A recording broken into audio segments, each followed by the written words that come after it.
My name is Katie Montgomery, and I'm the executive director here at the Essex Historical Society and Shipbuilding Museum.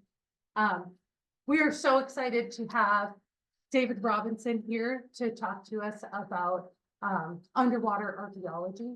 I've had the pleasure of running into Dave through my work with Harold on learning about traditional ships, and having references to ships that have passed and still exist is so important. So it's really amazing to have this as a resource for people who want to learn more. So without further ado, I'll hand it over to you. All right, Katie, thank you. Thank you. Wow. You know, as I was thinking about talking here tonight, it occurred to me, I'm on hallowed ground for a nautical archaeologist. You couldn't ask for a better venue and a better town to talk to folks about shipwrecks. Well, maybe shipbuilding would be the better thing to talk about. It's probably a touchy subject, but it's been a long time. It's been a long time. The pain of the wrecking events is gone. But thank you so much for coming out. Thank you for supporting the Historical Society and the museum. It's a real pleasure to be here. I was telling somebody before I left, I live in Southern Rhode Island, and it's a long ride up here, and the traffic was pretty bad coming up. But I told somebody, I said, you know, I love it up there. I wish I lived closer because it's such a great place. If you're interested in maritime history, this is, like, in my mind, the epicenter of all that. So thank you for inviting me to talk. Getting to share something that I am passionate about and I've dedicated my life to, marine archaeology, with folks like yourselves is an absolute pleasure, and it's one of the best parts of the job. So I've got lots to share with you. I've got lots of slides to go through. I'm going to give you kind of an introduction to a little bit to my background, so you get to know who your state underwater archaeologist is. How many of you knew you had a state underwater archaeologist? Not many people do. That's typically the answer I get. And so it's talks like this that I'm doing to try to change that. Because after you leave, you all know you have a state underwater archaeologist. Why do you live in Rhode Island? That's where I was born. Well, you're a master state underwater archaeologist. I am your state underwater archaeologist. And I have a long commute, but my heart is here in Massachusetts. So don't worry. My grandfather was born in Charlestown. And so we used to come up and visit Mass all the time. Yeah. So I am the director of the Massachusetts Board of Underwater Archaeological Resources, as well as a state underwater archaeologist. My background, prior to becoming the state underwater archaeologist here 5 years ago, I was a marine research specialist at the University of Rhode Island's Graduate School of Oceanography, where we did a lot of submerged ancient landscapes work that I'm going to touch on in a little bit. I also, and most of my career, I worked as a consultant, as a submerged cultural resource management specialist. And what that is that's the person that gets hired by the companies that have to comply with federal and state law, companies like wind farm development companies. And they have to do offshore surveys before they build their projects. And I was the guy who was doing all that archaeology for projects like that. My educational background, I did PhD coursework at the University of Connecticut, focusing on submerged settlements archaeology. And then prior to that, I got my master's degree in nautical archaeology from Texas A&M University. Makes perfect sense, right? The kid from the ocean state goes to the Central Plains of Texas to learn about underwater archaeology.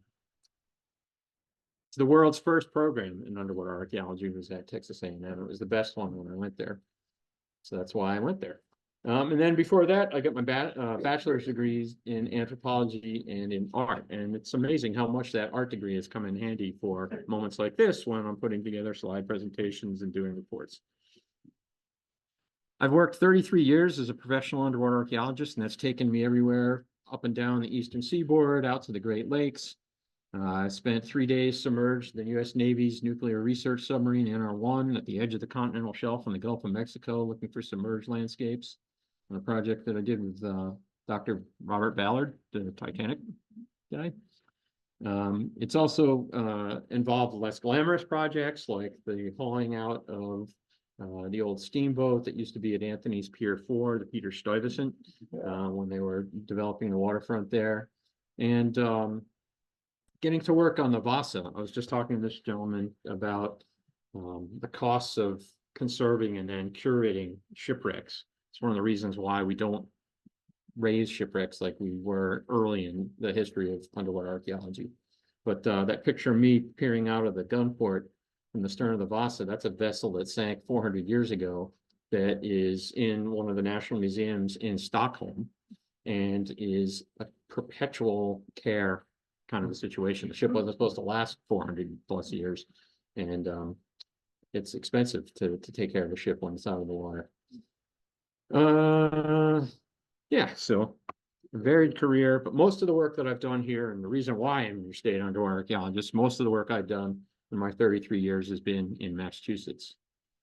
The Board of Underwater Archaeological Resources celebrated its 50th birthday last year. It was created in 1973. And the board is the sole trustee of the Commonwealth's underwater cultural heritage. And we are charged with encouraging the discovery, reporting, preservation, protection of Massachusetts underwater archaeological resources.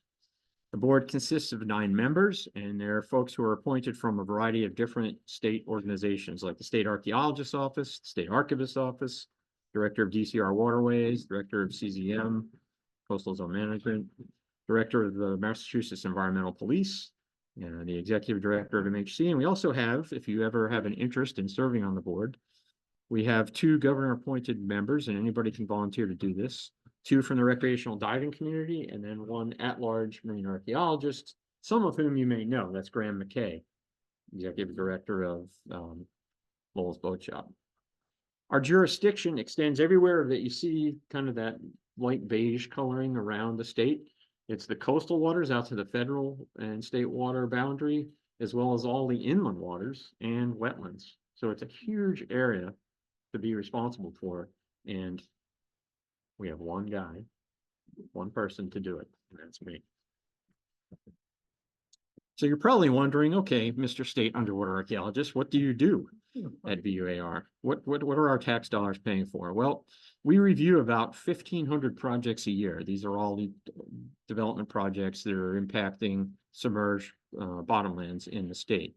Make sure that they're to try to prevent any impacts to underwater archaeological resources. We also manage about 27 active permits right now, and we coordinate and I chair the 5 public meetings that we have each year. I also do a lot of programs like this. I do 15 to 20 public talks a year. In addition to the Shipwreck Scholars Program that we do with the trustees, we also do a Marine Archaeology Sunset Walk and Talk. In fact, I know they're scheduling a few of those now, and I think I just agreed to do one on June 8th. So if ever you want to come out and see the Ada K. Damon up close and personal and see a presentation beforehand, I highly recommend you come out with this. It's a really good time. In addition to the work that I do with the trustees, I also work with a group called DiveArc, and they're a group that gives veterans, Gold Star family members, and active duty military opportunities to reintegrate back into civilian life through missions. And in this case, we do archaeology and diving missions. In terms of field work, I do field work quite a bit during the year. Usually I get calls from folks like yourselves who find something and want to report it, and I go out and take a look at it. So I did 10 of these studies last year. I engage regularly with the state's tribes. We have 2 federally recognized tribes, the Mashpee Wampanoag tribe and the Wampanoag tribe of Gayhead-Aquina, that I work with, as well as we do a lot of work with the Nipmuc tribe in Central Mass. And then I provide and receive technical advice and guidance from our sister state agencies and different federal agencies. So that's what we're doing. We're busy. I'm busy. If any of you are divers, are there any divers here? Quite a few. You and it doesn't have, you don't have to be a diver, but divers and citizen scientists like yourselves could apply for permits to do archaeological research in the state. We have 3 different kinds of permits. We have reconnaissance permits for non-destructive, non-disturbance surveys. We have excavation permits if you're going to recover artifacts. And then we also have special use permits that are issued to qualified marine archaeologists to do environmental review type studies. And our permittees range from everything from individual sport divers and people who are interested in history to professional marine archaeologists and corporate ventures. We have a few exceptions to our permits. We have things that are called exempted sites, of which we have about 40 in the state. And they're in that map that you see on the right there, the little yellow starred areas. These are sites that limited artifact collection is actually allowed. We also have isolated finds. If you were to find something and you wanted to keep it, you could report it to the state, fill out a form, and then the board would vote whether or not to allow you to keep that find, and you would have title to it. We also have underwater archaeological preserves where archaeology, the permitted archaeology that we typically do, unless it was just research, is not done. We have one site, the White Squall off of Coons Hollow in Wellfleet, that is in the preserve. And then we have the exception of the shipwreck Wida and its cargo, based on a court case that was settled a number of years ago. The work that was being done on that site predated the passage of the Abandoned Shipwreck Act in 1988. So in terms of what archaeological or underwater archaeological resources are here in Massachusetts, they're defined by law as abandoned properties, artifacts, treasure troves, or sunken ships that have remained unclaimed for 100 years or more, or they're valued at $5,000 or more, or any other objects that are 100 years old or judged by the board to be of historical value. And these resources can be, as I said, within inland or coastal waters of the Commonwealth. And title to these resources lies with the Commonwealth, so they belong to the citizens of the state.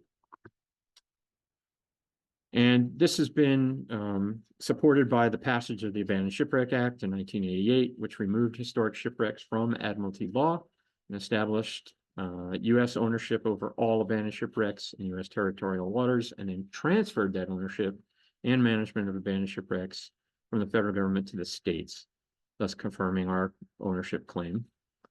The exception are military vessels and shipwrecks in waters of tribal lands. The important part of the law is that it guaranteed recreational access to everyone to these wrecks. So oftentimes when I talk to diving groups, the question will come up, can we dive on these sites? And the answer is absolutely. They belong to you and you can dive on them. The law also provided some advisory guidelines for state programs, and something we should understand is that not all coastal states have a state underwater archaeologist or a board of underwater archaeological resources. Each state varies in how it deals with the Abandoned Shipwreck Act and how it manages its underwater heritage. Some of these offices are based like ours is in coastal zone management programs. Other ones are based in state historic preservation offices. And some programs are in universities and museums. Now, you may be wondering, if you were to collect something that was an underwater archaeological resource, is there a penalty involved? Well, I can tell you in reality, if you found something, the first thing to do is just bring it to our attention. Just get online. I'll give you the link to our website in a minute. You can just report it to me. I'll talk to you about it, and then we'll determine next best steps. The instances where you're going to have penalties and fines, it's only going to be if it's kind of a nefarious thing where a ship is being illegally salvaged and large pieces that are being taken, and that's going to be a major problem. Is that you're referencing a root canal? Maybe.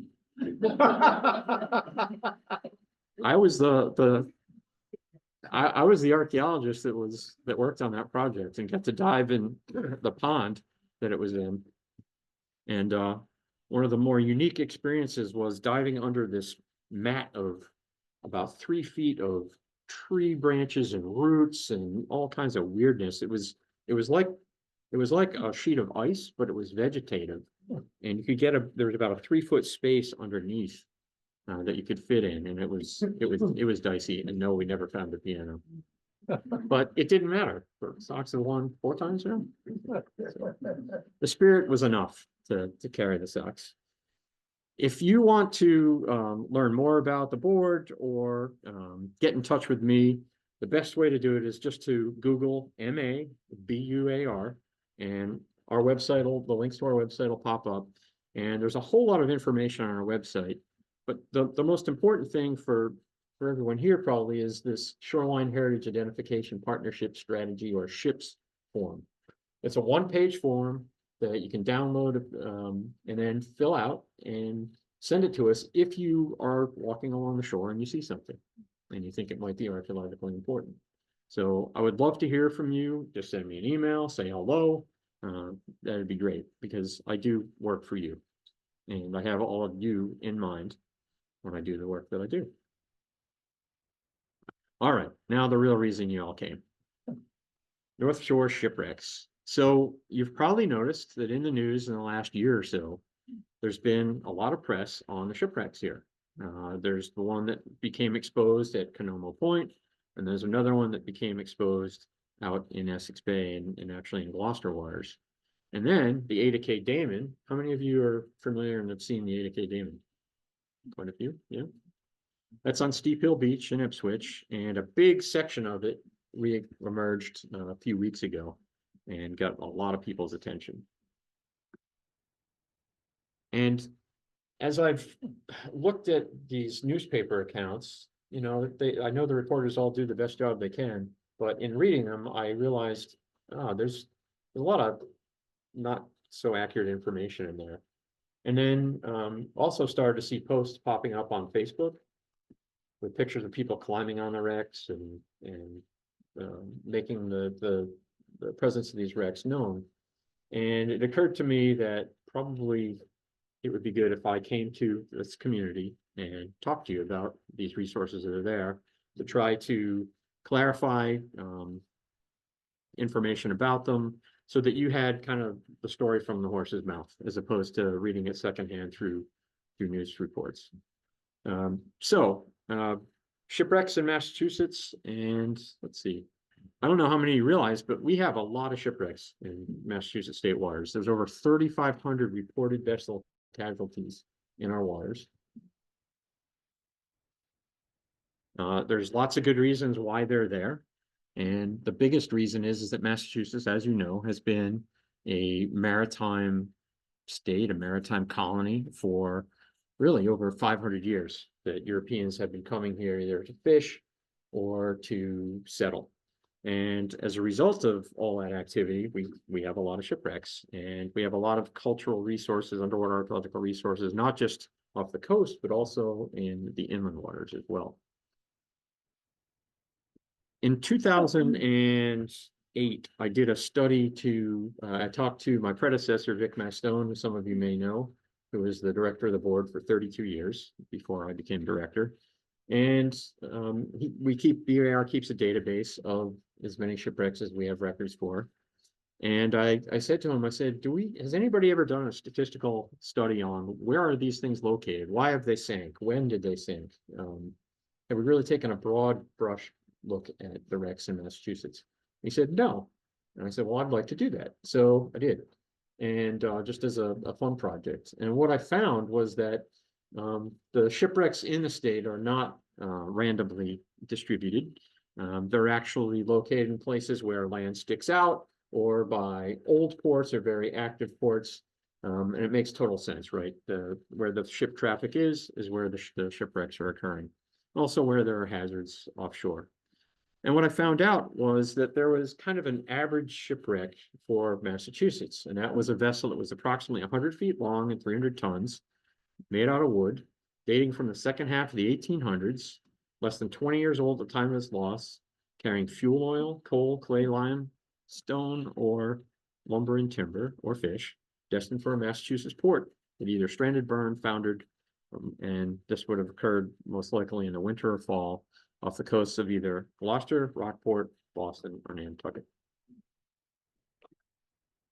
In addition to the shipwrecks that we have here, one of the other things that our office is concerned with are ancient native sites that are submerged offshore. And if you imagine back to the time of the glaciation, at the maximum, about 26,000 years ago, the entirety of the area that we're presently sitting was buried under ice, but the continental shelf further offshore was exposed land. and it was inhabitable, and there were trees and plants and animals and people that were out there.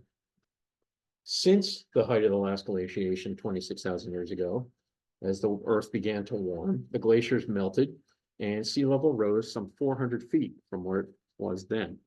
And so that submerged the shelf and submerged all the sites that are located out on the shelf.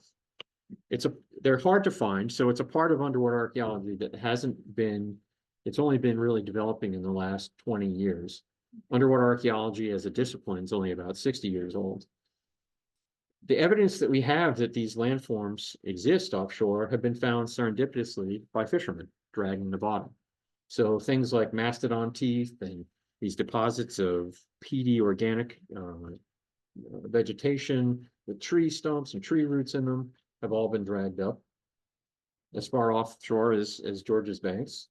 And then also in closer to shore, and these are examples from the coast of Maine, scallop dredgers dragging the bottom have brought up artifacts. So we know that these sites exist offshore. Oop. Man, firing on no cylinders today. There we go. And that's a horrifying picture. Who's the guy with the dark beard? So up until the early 2000s, when I was involved in doing the archaeology for the Cape Wind project in Nantucket Sound, that was the first time we had actually done a survey where we systematically went out to identify these ancient landforms and sites and found them. We didn't find archaeological deposits, but we found the ancient landforms that they could exist in the form of a drowned ancient forest that dated from between 5,000 and 11,000 years old. The way we identify these sites, we use two really techniques. One is we look at sub-bottom profiling records, and that's what you see here. So we go out and we survey track lines that are parallel to each other, and we collect remote sensing data. And that record that you see there, it's a sound signal that goes down into the sediments and can penetrate, in some cases, down tens of feet below the surface of the seabed, and reflect back any of the relatively dense layers that are buried under the seafloor. So in this case, the seafloor is that second line, dark line. Then below that, you see the red line that's ravinement. That's an old erosional surface from when sea level rose and eroded the landscape that had been there. The paleo channels, fills, those are old riverbeds. So we can use the remote sensing data to identify the old ancient landscapes and then go and core those landforms and document what's in the cores, sample the cores for microscopic evidence of human presence. And in this case, this is a member of the Mashpee, it's the Mashpee Wampanoag Tribal Historic Preservation Officer, Dave Whedon, looking at some samples from a core on a project that I worked with him on. And in this case, we've got little stone flakes that indicate that there are humans there making stone tools, as well as vegetation that indicates a terrestrial environment. Things like birch wood fragments. This is from the Cape Wind project area. Roots, seeds, all these little clues that tell us there was a landform there that survived. And from the work that's been done over the last 20 years here in Massachusetts and in Rhode Island, we know that there's situations where these old landforms tend to preserve, and it's in areas that were topographic lows that then inundated, they flooded, they filled in very quickly, and they were preserved below the wave energy. So we can actually kind of predict where these might be in the data. One of the other ways that we look for these sites is by actually looking, by going underwater and finding exposures of them. What you see here is one of our tribal colleagues hovering over a tree stump that dated to 3,500 years old, surrounded by root mat in a landscape that dated to 6,500 years old. So she's a modern indigenous person hovering over a landscape that was occupied by her ancestors thousands of years ago. This is not something you get to see every day. One of the big focuses that we're paying a lot of attention to now are the threats to coastal cultural resources from sea level rise related erosion. And not only the natural forces of sea level rise and erosion, but also our responses to those forces. Things that are involved in making coasts more resilient. And you all know, you live in this area, you know what the winter storms can be like and the erosion that takes place. In the 5 years that I've been in this job, I get reports that things are exposed and I go and I investigate those sites. So the map that you see on the right is a map that was produced as a part of the study that was done by Coastal Zone Management that identifies sections of the coast that are eroding more rapidly than other sections. So everywhere you see red, and you might notice that there's a lot of red on the North Shore, we have a lot of erosion taking place. So I compared that map, so the one that's inset here on the left, with the map that you see on the right. These are the sites that were reported to me that I've investigated over the last 5 years. What do you notice when you look at that? There's a bit of a correlation there, right? There's a lot of stuff that's appearing up on the North Shore where there's a lot of erosion. There's a lot of stuff appearing on the Outer Cape where we have a lot of erosion. And so, but it's not just in those locations, right? This is a statewide issue. You know, if we think of the reports of the winter storms in Situate pounding on the coast, threatening built resources, erosion in Quincy, threatening the southern tide mill. It's an old tide mill that's being undercut and undermined by erosion. Ancient native sites along the shore. This is in Chilmark. Up on this hill, there's a large archaeological deposit there that's threatened. This is in North Plymouth, where there was a wooden bow found, along with stone projectile points in an area of exposed ancient landscapes that have since eroded away. This is in Marshfield, again, an exposed ancient landform, on top of which is a shipwreck. Sometimes they go hand in hand. And then on the south shore of Nantucket, this made a lot of news last year when a shipwreck was exposed there by significant erosion taking place along the southern part of the beach. And as I said, not only are these resources threatened by natural forces, they're also threatened by the responses to them. So armoring coastlines with stone, dredging sand offshore and then blowing it onto the shore, and then doing more natural, less invasive types of stabilization programs on the coast. All these things have the potential to destroy the sites that we're trying to protect. So what's a state underwater archaeologist to do?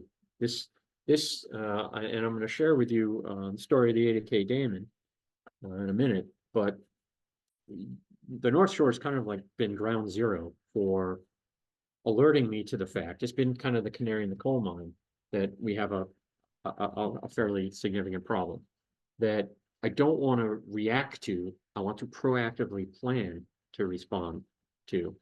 And so colleagues of mine at CZM, we put together a proposal to NOAA and to their Projects of Special Merit grant program for this project, assessing the vulnerability of Massachusetts coastal cultural resources from coastal hazards and sea level rise. And I'm happy to say we got the funding, and the project started several months ago. The advisors that we have in that project include the City of Boston's Archaeology Program, the City of Quincy's Historic Preservation Office, the Egan Maritime Institute and Nantucket Shipwreck Museum, Mashpee Wampanoag Tribal Historic Preservation Office, and Department of Natural Resources, the Massachusetts Commission on Indian Affairs, the Massachusetts Department of Conservation and Recreation's Archaeology Program, Massachusetts Historical Commission, the Town of Nantucket's Historic Preservation Office, Trustees of Reservation and their Cultural Resources Office, and the Wampanoag Tribe of Gay-Headed Quail. We've got a lot of people that are helping us with this project. That's the advisory committee right now. My hope is that list grows and begins to include more people from this region. Because ultimately, we'll have success. Again, I'm one person in my role as state underwater archaeologist. I can't do the work that we do without the assistance and involvement of citizen scientists like yourselves. So, as I said, this is an area where we have sites that are being impacted, and we have a concentration of them. You're familiar with this landscape. You can see Castle Neck up at the top there, Choate Island, Essex Bay, Essex River, Steep Hill Beach, and the Crane Estate up towards the top of the map. And this is just another view of that satellite view. So the sites that I'm going to talk about are 80K Damon up here on Steep Hill Beach, I'm going to talk about the Castle Neck pre-contact period fish weir, the Essex Bay shipwreck, and the Canoma Point wreck. Ada K. Damon. Ada K. Damon was lost in 1909 in the Great Christmas Storm. It was a fishing schooner that had been converted prior to this last trip that it made into a sand schooner to harvest sand from Plum Island for use in making mortar for the buildings, the fireproof buildings that were all the rage in Boston at the time. There was a huge construction boom that was going on. And the farmer from Maine who bought the ship thought that he would make a pretty penny harvesting sand and bringing it to Boston. Unfortunately, they didn't have the Weather Channel, didn't have radar, and he went out in a storm that actually sank 16 other vessels in the state of Massachusetts and drove the Ada K. Damon high up on the beach. Ada K. Damon, for those of you who are familiar with it, it's been a kind of an icon and a place that a lot of people have gone to visit for a very long time in Ipswich. You see it being enjoyed here by picnickers at the first annual Crane Beach picnic in 1911. Oh, by the way, we don't climb on shipwrecks anymore. For 100+ years, the Ada K. Damon rested in its sand bed on the beach and would occasionally expose, like it's seen here. And it was the subject, when it had exposed, of 3 field schools that the board did with Salem State University to document the portions of the wreck that were sticking up and to do a little test excavation. Then in 2020, September of 2020, I had just started in May, new to the job. Hurricane Teddy passed off the coast as one of the strongest storms that had developed. It actually grew as it went north of Bermuda and passed by our coast as a strong Category 1 hurricane. Brought all the things hurricanes bring, high winds, high seas, and pounded our coastline, huge waves. The Ada K. Damon, as I found out looking at the CZM coastal erosion viewer online that any of you can check out, was located, as it would turn out, in a portion of Steep Hill Beach that is in this red area, which is an erosional zone. And if we look at shoreline locations over time, we can see that it is in an area where the shoreline had been retreating towards land. In the process of that, it become more exposed in that picture I showed you of it laying in its nice sand bed, and was almost completely exposed. Graham and Harold went down to take a look at it. There's an awesome video on YouTube of them walking around and Harold describing what he's seeing. It's 45 minutes long. It's fantastic. I'm so glad they did it. I had planned to get out there to do documentation. I knew it was exposed. The hurricane happened, and the rest, as they say, is history. So when I first saw Ada K. Damon in September of 2019, it looked like this. After 2 tide cycles and Hurricane Teddy's passage, 2 king tide cycles, it looked like that. So what do? I got a phone call from the trustees saying, hey, you know that really nice shipwreck that we have on our beach? Yeah, it's wrecked again. And it's now scattered over the entire beach like pickup sticks. What do? It's kind of like when your computer dies in the middle of a presentation. It's not a good feeling to get that call and have be asked that question, especially when you're just several months into the job. And, you know, I hadn't encountered shipwrecks that had wrecked twice. So I said, well, the first thing is we have to ensure public safety.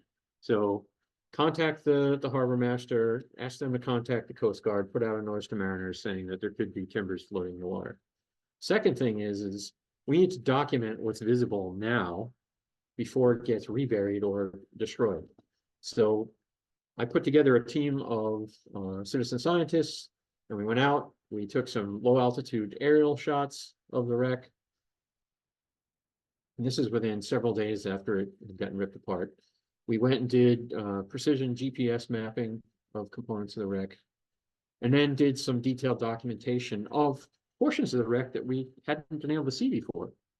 So as this was all happening in a reaction mode, I was beginning to realize that, yeah, this really stinks that this beautiful shipwreck has been ripped apart. But for the first time in over 100 years, we're seeing parts of it that we hadn't been able to see. So yeah, there's a huge negative, but there's also a positive that's associated with these situations. The key is you have to respond quickly because the window of access to these recently exposed or disassembled sites is brief. Beaches are dynamic places, a lot of change. So here's a Google Earth image of the wreck when it was intact. Covered about 175 square meters. And a day later, it covered 18 acres. This is a photo mosaic that we produced using the drone photography. It's all geo-referenced. We were able to, in the matter of flying for less than an hour, create a very precise map of the wreck as it existed several days after it had been disassembled. So all those numbers are all associated with all the planks. Circled areas are the big sections of wreckage. The blue circled areas, the black circled area is the original location of the wreck. This is an aerial image of the hull. And the way this thing came apart was incredible. The bow is at the left side. That's the stem at the bow there. It's still, and then you have the two halves of the hull. And the port side of the hull extends all the way back to the hood ends, the very stern ends of the planking that fastened into the stern post assembly.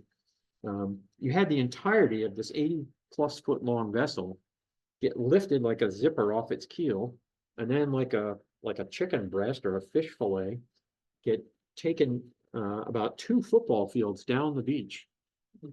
This is a huge and very heavy piece of wreckage. And the bow, the treenails, the trunnels, the wooden dowels holding the bow together, held the two halves of the ship together during the storm. It speaks to the quality of the construction of the ship. Documented the original wreck site. And then we were able to see, again, I said, this creates an opportunity too. We were able to see for the first time surfaces of the ship that weren't all broken down and eroded. We could see things like tool marks that tell us about the tools they're using to build the ship. So here you can see saw marks from the cutting of the planks. Here you can see the scalping from the adze that they use to shape the frames. Here's a little detail that's interesting. It's a repair, a little plug. And then one of the coolest things that we were able to see is the hands of the people who are making the ship, the scribe marks, identifying this timber, this floor timber, part of the ship's ribs or framing, as timber 13, and then this center line for where it should be placed on the keel. And you know, I've benefited. I got to know Harold in the last year and a half, and as a person who studies shipwreck archaeology, all the shipwrights that built the ships that I've studied, they're all long gone. Harold's still here, and Harold makes awesome ships, and not only builds them but designs them and sails them. It's an extraordinary opportunity for nautical archaeologists to have somebody like Harold that you can talk to and ask questions to that otherwise I would have to infer from looking at the shipwrecks. And the reason why I think marine archaeology and nautical archaeology is important is you think about the significance that shipbuilding had to this town, and then multiply that times all the other communities like Essex across the country, and the important role that shipping and shipbuilding played in our country's history. A lot of that history, a lot of that knowledge was knowledge that was passed on generationally from the elders to the younger people. It wasn't necessarily written down. Plans of these ships often weren't produced.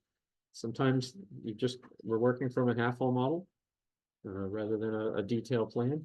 And so the knowledge that these shipbuilders had, these American shipwrights had, the only place that it's preserved, because these guys are all gone now, is in the archaeological remains of these wrecks.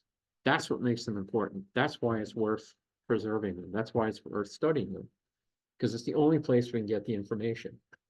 And while many people look at what we've done thus far with the Ada Cay Damon, we're letting it go back to nature. I've been asked numerous times, why don't you recover the wreck and conserve it and display it? Well, we don't, because one, we don't have the budget to do that. It's very expensive to do conservation. It's perpetual care. You have to care for that thing that you've now conserved forever if you're going to be a responsible steward of that resource. So instead, we like to think about a ship as having a life cycle, kind of like I guess all of us in a way.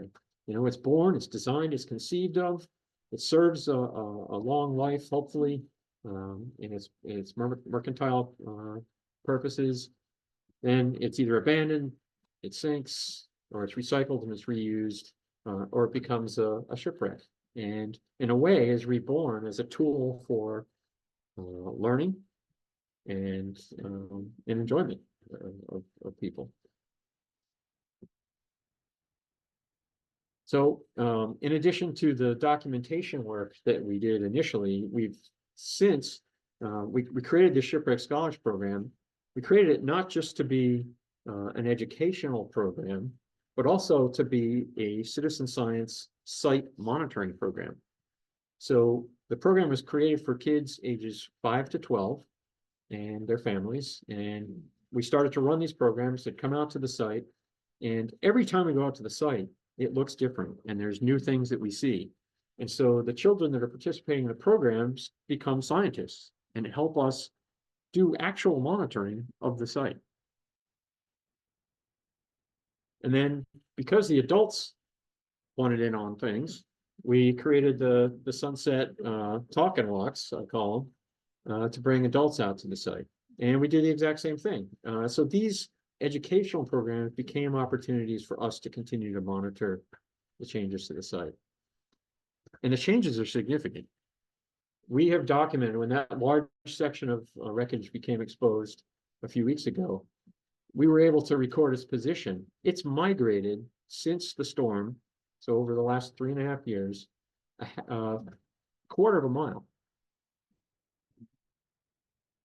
This is important information because it allows us to think not just of this site, but of other sites throughout the state and what might be happening to them. So in addition to the Ada Cay Damon, we also had this pre-contact period wooden fish weir that was reported to us by Dave and Maura Alger, who are here with us tonight, and who are great citizen scientists that help us an awful lot. But they reported this find that they saw on the beach that looked peculiar. It didn't look natural. And sure enough, it wasn't. I went out and there was a hurricane coming, and we thought that this probably could get destroyed by that storm. So they took me out and showed it to me. We took a sample, we radiocarbon dated it. The trustees of reservations, because it was on their land, they paid for the radiocarbon dating, and we got a date back of between that you get ranges. The date range was 500 to 575 years ago. So that's before European contact. And if you're not familiar with what a fish weir is, it's essentially a kind of like a fence structure that is used to catch fish. And they're also made of stone. What's important about this one is we only have a wooden fish weir in the archaeological record of Massachusetts in one other location, and that's in Boston, the Boylston Street Fish Weir Complex. So this is only the second place in Massachusetts where we have a wooden one that's been found. So in addition to the Ada Cay Damon, we also have this shipwreck, the Canomo Point shipwreck site in Essex. This was reported to us in March of 2022, March 2022, and we went out to take a look at it. Now, remember, I'm still bearing the emotional scars of dealing with the Ada Cay Damon and having to react to that situation.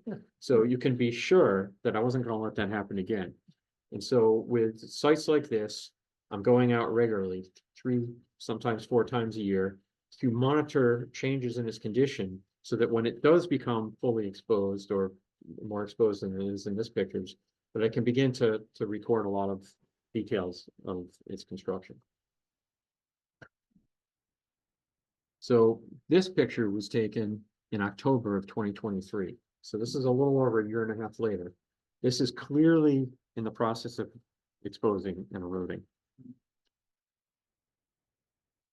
We went out and took some aerial photography.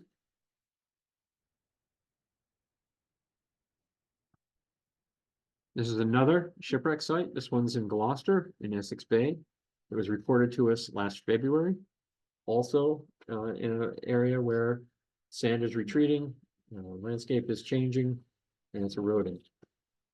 Interestingly, the person who reported it, Steve Hemian, is the great-great-grandson of the builder of the Ada K Daemon. So this is what it looked like in February. Remember that. That's what it looked like in May. That's what it looked like in August. That's what it looked like in September. Rapidly eroding. I've been told that I only know this through secondary reporting. I haven't been back out to the site yet this year, that it has started to break up. An aerial image of the site. We have a potential identity. Jude Seminara, the Essex Deputy Shellfish Constable, contacted me, had done a little bit of research, and said that there was a likely candidate for the identity of the ship, which was the schooner Active that was lost in 1852 in December, while it was sailing from Bangor to Boston with a cargo of lumber, and drove over the bar and bilged in the Essex River. The schooner, and this is interesting, it wasn't insured because it was an older vessel. What's interesting about that is when we went out to look at it the first time, Harold came out with me, as did Graham, and both of them looked at it and they said, "Oh, this is an old one. This has characteristics that are different from the Canoma Point wreck or the Ada K Daemon wreck." And those differences are in things like the sizes of the ribs or the frames, their spacing, how they've been assembled in the hull, which suggests an older technique of shipbuilding.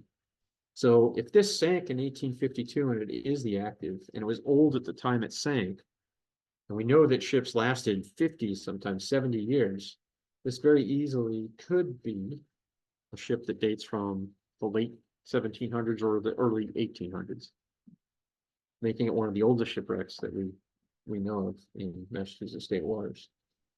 There were ceramics that we found on board the wreck. These ceramics, the slipware and these yellowware, feather decorated plates, these have a kind of a terminal date from between 1840 and 1870. So that fits the 1852 timing of the Active. And that would indicate the latest that this vessel could date from. So it dates to sometime before that. These are ceramics from the Canoma Point wreck, and they date to a later time period. These are more solidly mid-1800s to late 1800s. And based on what we see in its construction as compared to the Essex Bay wreck, I think this one's more mid-1800s, maybe 1840s. Now, why are these things exposing? Okay, so I'm not a geologist, but if you look at, this is an old Google Earth image taken from 1985, showing the locations of the Canoma Point wreck, the Essex Bay wreck, the Castle Neck fish weir, and a newly reported stone one up here. Notice where those channels are. I don't know if I can toggle between these. And this is an inset map from 1832. This was the oldest one I could find. It had any detail to it. This is 2022. 1985, 2022. Look especially at where the fish weir is located, and where the Essex Bay wreck is located, where the Canoma Point wreck is located. Look at where the channel is for the Walker's Creek right here, relative to where the wreck is, where the channel is relative to the Essex Bay wreck, and then here compared to basically today. This channel's changed drastically. It's pushed to the southwest. Walker Creek has also pushed westward. It's no longer over here. It's now here. That's what's exposing that wreck. This change in the channel is exposing this wreck. And this has changed dramatically. The land that used to be out here is now all gone. And this channel running right alongside where the weir was. The weir is gone. The land that it was on is completely eroded. So that's an update on the things that we've been doing for the last 3 years. If you're wondering what you can do, I had mentioned the SHIPS form before. If you find anything, please, please, please, you don't even have to fill out the form, just contact me. I'll come out and look at the site. But if you're somewhere where you're not likely to get back, take a picture and use your cell phone. You've got GPS on your phone.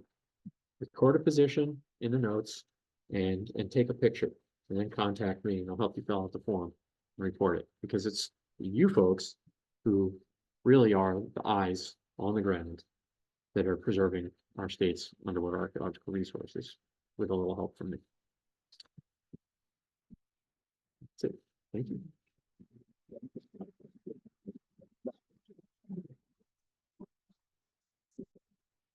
And my apologies for the intermission earlier on. I don't know why that happened. Be happy to answer any questions. That's always a warning, like, uh-oh, this is gonna be a really great question. Okay. Something like the weir. Yep. Why would you either suction up the sand, expose it all, or blow it out with pressurized water? Just expose it, take a picture and then. Because that would accelerate the destruction process. I would have gone out to do more work. But remember that hurricane that I mentioned was coming? Sometimes it fills in, sometimes it doesn't, sometimes it just rips everything out. Because you can create a whole different dynamic for the water flowing in the river across. Now you've got a hole there. It could actually cause more scouring. Kind of like that picture that I showed of the Essex Bay wreck.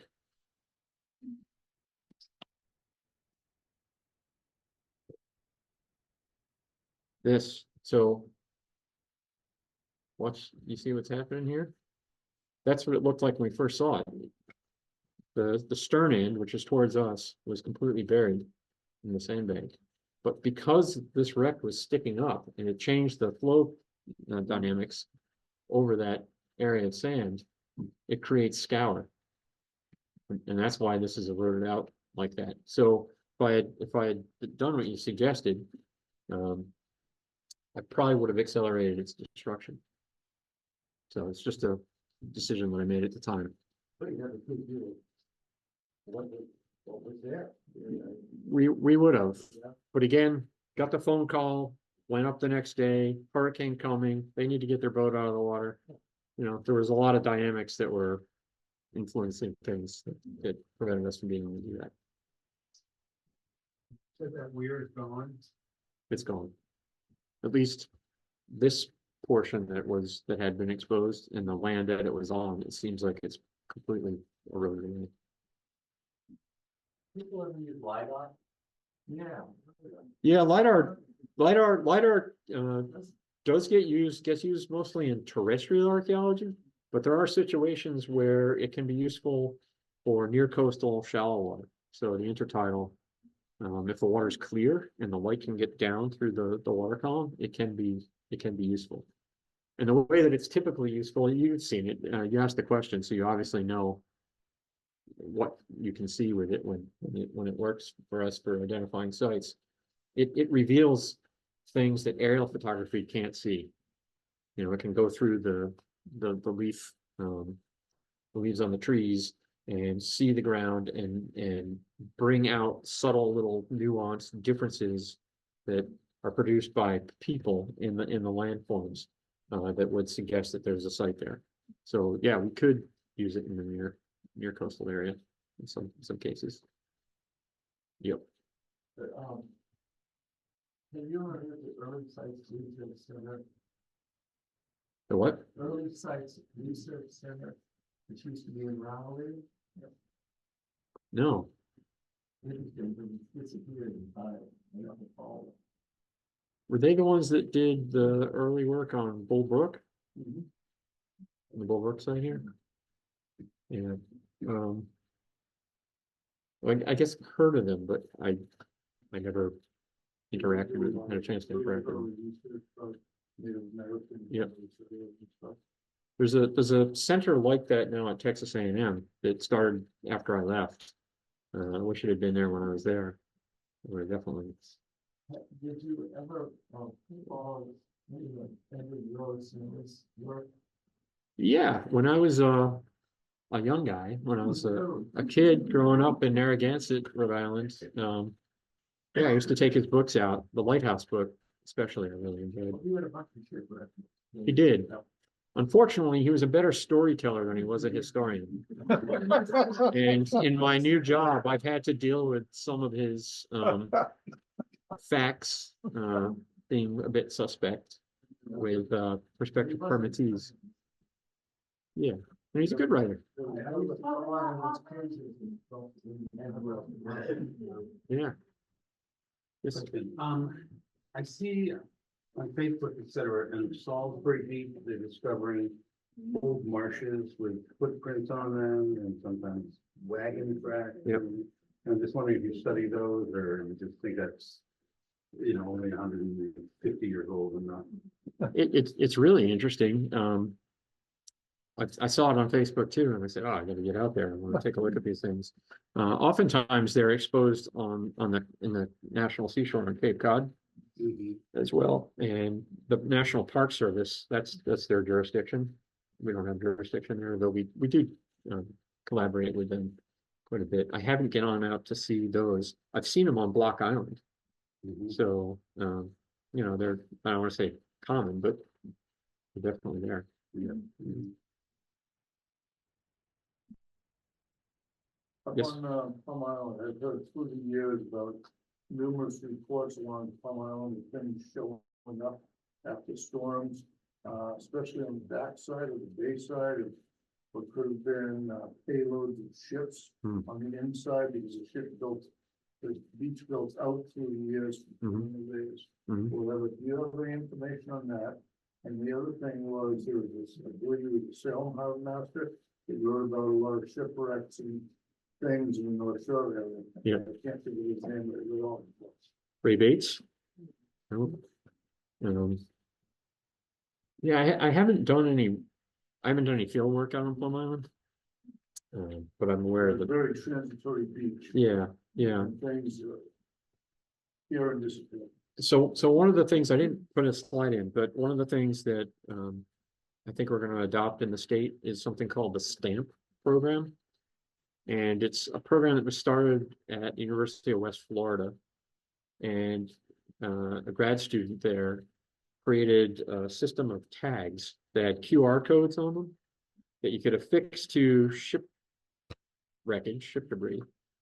And anybody with a cell phone could scan the tag, basically do the same thing that we have with our ship's forms. Scan the tag, it would immediately connect them to a national database that then they could take a picture, put in the GPS position, and it would be recorded in the database. And so it would allow us to track statewide, working with citizen scientists. We'd have kits that would be distributed regionally that would allow people to go out and tag these things, and would allow us to, with the national databases assistance, track these things. So we understand where they're going, where they're getting exposed, and what circumstances, which would inform our management and make it less reactive and more proactive. So what you're describing, yeah, it happens a lot. We usually get, for whatever reason, people when they're on the national seashore, they often contact us to report what they're seeing, and then I let the Park Service know. But we usually get about a half a dozen of those kind of reports a year. Very, recently about roughly, No, I know people use the dive line. they still do. Certain things already their spikes. Yeah, it's the system that we have of the exempted sites, it's in that system and, you know, it predates me, by a lot of years. And I don't fully understand why those sites were selected. I think it was because they were well-known and heavily visited and had already been disturbed, so New Hampshire is one of those sites. I have a couple from the chat, from our online, portion of call out, if they can see And it then now. I'll get you. One is, request for pirate ghost stories with these shipwrecks, please. That'll be next time I come. With a different laptop. Let me get to the next one. There's also do you ever do, aerial prints of the aerial photos? Down. We haven't, but if somebody's interested in having one, contact me. MABUAR.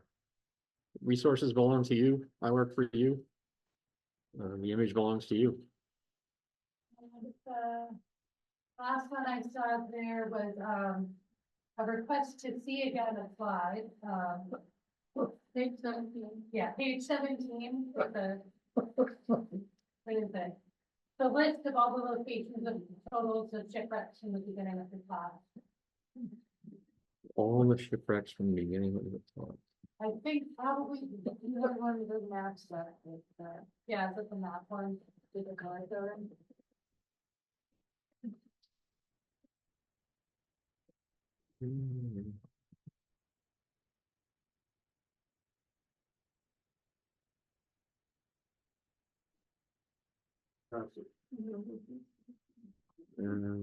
That,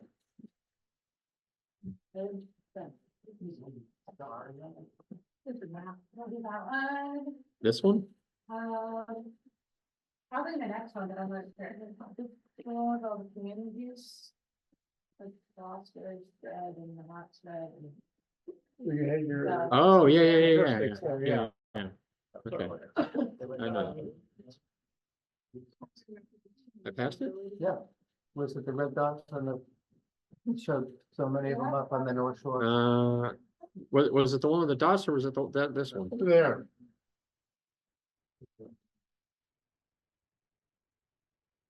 So red is over 100 reported wrecks, yellow is 26 to 99, and blue is 1 to 25. And you notice that they're associated with places that are early ports or heavily trafficked ports like Boston, or stick out into the ocean, like the tip of Cape Cod, Nantucket, and Rockport. Was that the map they were asking about? You think so? Okay, Yeah, no confirmation, but. okay. No. Wait, one sec. I have to, he's had his hand raised a bunch of times, and I get to, sorry. Yes, sir. Last week in March, there was a Woods Hole oceanographic research vessel just off Plum Island under the creek there. Any idea what they were doing? None. My son was just on a Woods Hole oceanographic research vessel, but not at Plum Island. He was Okay. offshore. About 20 years ago, there was a commercial diving vessel off Plum Island. It was side. And over the years, there's been a lot of reports that people do find things along the beach. Mhm. And a British revenue ship supposedly went up on Plum Island back in the 70s or something. Mhm. With a payment of $1,000 for the cruise. Yep. Cruise based in Boston. All information on that. Yeah, so it's a national park. Yeah. We can't really take anything from that park. No. Where did you say? Off of Plum Island? It's on Plum Island. Yeah. Yeah. Um, Coming from, being an expert for 30 years, 40 Yeah. years, I did this stuff. I wish I had $1 for every ship that was carrying money for payment of soldiers It's not the only one. I mean, I have a similar story to that. there's a lot of this. For many years, he was 70, I think, or so at the time. And when he was younger, it's like born and bred, he was walking the backside of Plum Island. Came across this area of like, this encrusted area that looked like black silt. And he picked up a bunch later and put skimming stones. So as he continued to walk down the beach as a youngster, he was skipping the stones. Well, he left a couple in his pocket that he didn't realize, and the laundry got washed, and it turned out he had really silver coins. Yeah, they're That was on there. the backside of the beach, They're there. but the beach is They're migrating. definitely there. I never cease to be amazed by the things that we find underwater. And one of the things I didn't mention is what makes, as you can see in the timbers that were preserved, that were buried under the wet sand on Steep Hill Beach and the 80K Damon. I've dived on sites, Stone Age sites in Denmark, where wooden objects, food, organic material is preserved because it's been buried in an anoxic environment, kept wet, kept dark, kept cold. The marine, the underwater environment is an incredibly preservative environment. And like the Essex marshes as well, this thing get buried in those, and Absolutely, 10,000 years old, and the timbers are still. absolutely. There was a piece of wood that came out of a site that we were working on. It was a 7,000-year-old site. And it was, when you make a dome tent, you get those ridiculous things that have the elastic in them that you have to put together, and then you run them. Yeah. You have to run them through the holes and get them to hold your tent. Well, they had dome structures, kind of like the Weetus that people here built. And they used saplings as those frames, and they would burn and sharpen the ends of them to make them stronger and harder when they jammed them in the ground. So we were excavating the site, and we came upon one of the bottoms of those wooden pieces. And when we brought it to the surface for about 30 seconds, it still had this thin layer of bark. It looked like it had been cut yesterday, and then it oxidized and turned black very quickly. But that was almost three times as old as the pyramids. Yeah, so the preservation of an underwater environment is extraordinary. And the argument that things need to be brought up, otherwise they'll be destroyed that are underwater, it doesn't really hold water, pun intended. Breaking news, and we're in Massachusetts, about these shipwrecks, archaeological sites. You just got it. Yes. You just got it. But there'll be more. Hopefully I'll have a chance to come back and update you on what we learn as we go. I have one further. I was just on your website, you have a list of all the wrecks, right?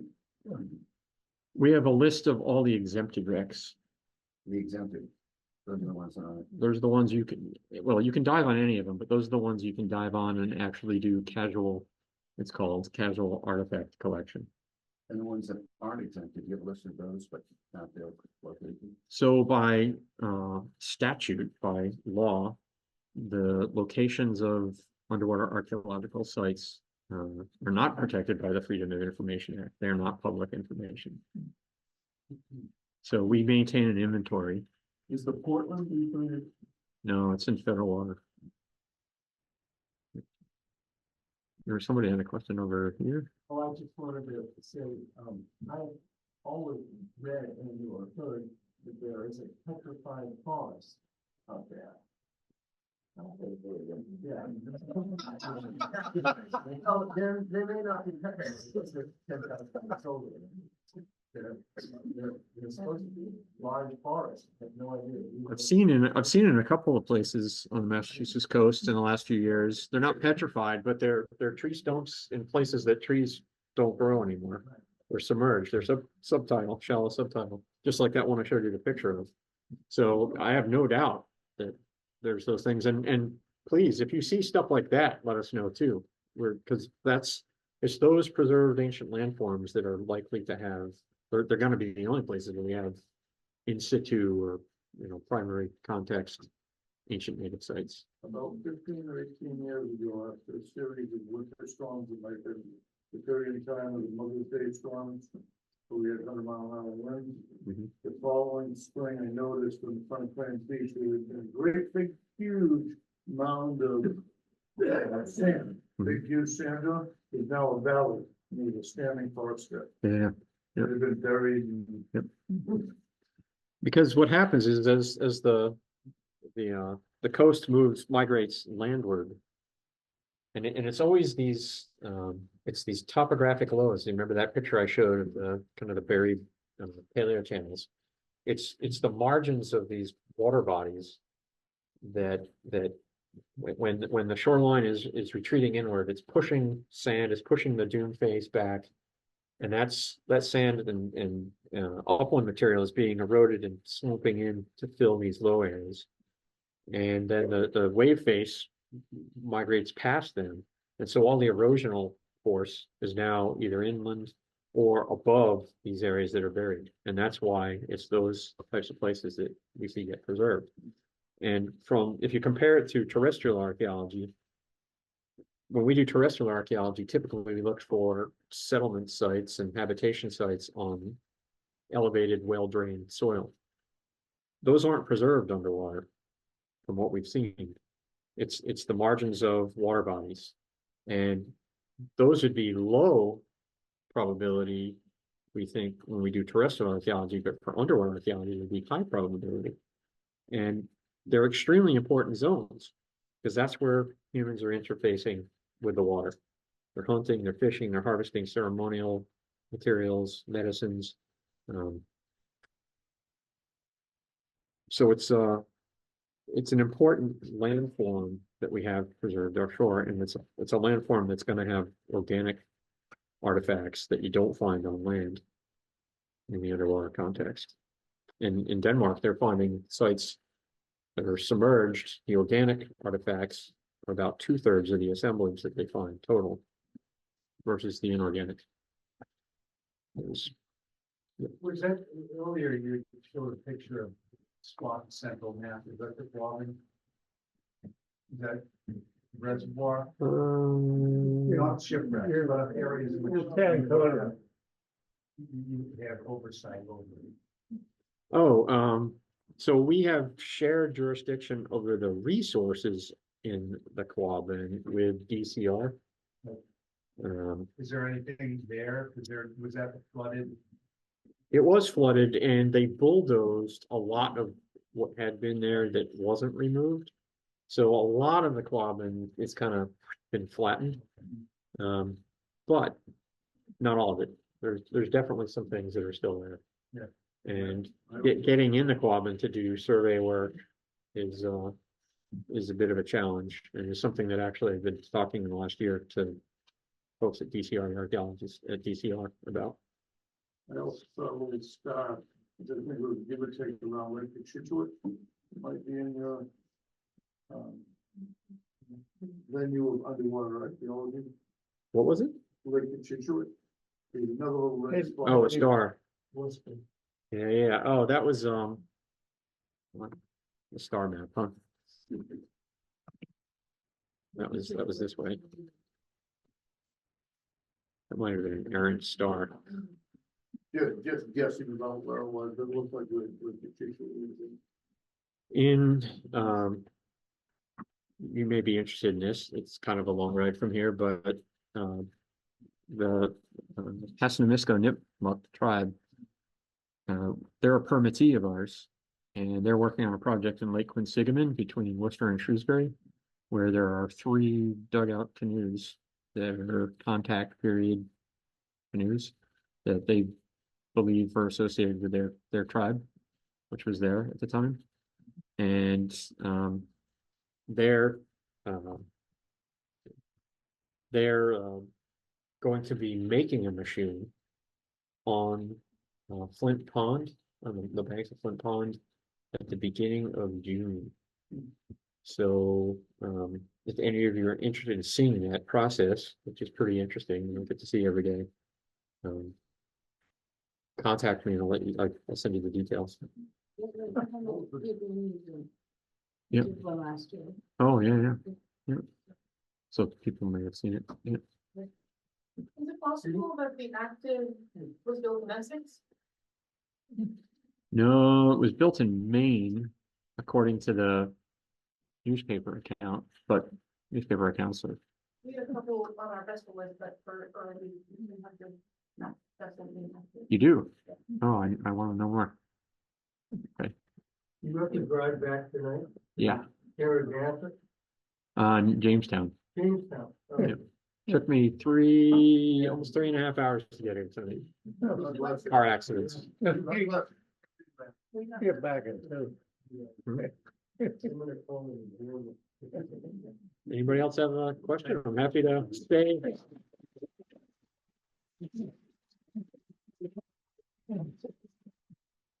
Oh.